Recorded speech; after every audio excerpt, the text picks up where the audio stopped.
Arts and culture is the thread that binds us.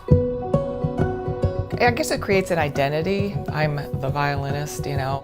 I grew up by the sea and was always drawn to ships. Well, I always did love history, and I have this right in my backyard. I've always been engaged in any of the communities that I've been in with arts and culture.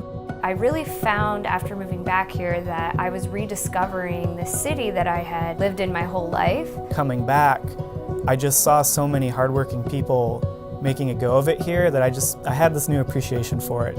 People need art. They need creativity. I don't think people realize how much we do need it. I've kind of always thought that art led the way in community development. I always saw that connection. We involve as many people in the vicinity of the public art as possible.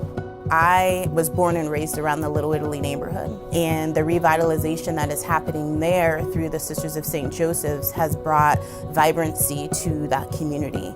I think a lot of people feel forgotten and left behind at this point. Someone, an artist or a group, can give something back. I think that helps.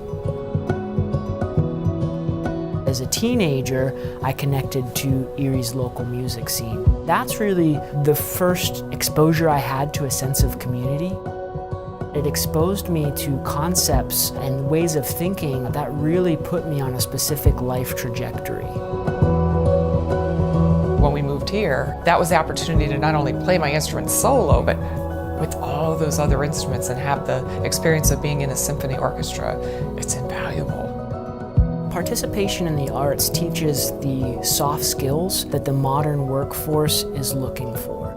Also, we have a number of things about our history and our identity that most that live within our county don't even know about.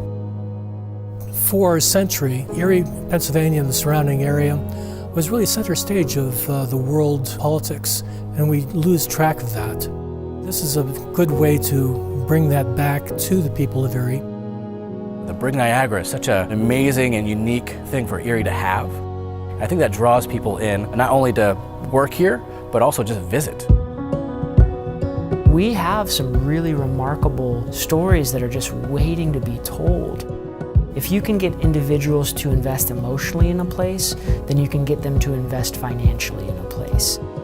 Most of the public art that we're seeing in Erie's visual landscape really relates to our population and our history. To ride over 18th Street and see the flags that replicate the childhood that I had in that community, it's beautiful. With the New Horizons initiative, it's looking at how do we invest strategically in downtown adjacent neighborhoods through utilization of public spaces. The objective of the initiative is to begin to infuse arts and culture into our community in a vast way. The more vibrant an arts and cultural scene is, the more you can attract quality, talented people to your community.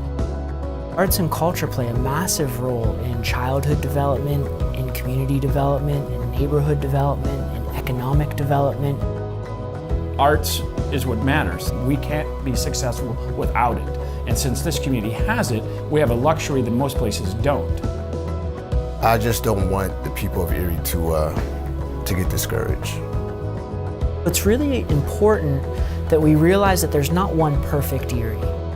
There's perfect Eries.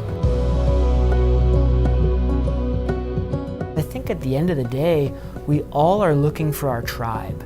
Public art can serve as that beacon that brings people together and let them know we see you and we validate you.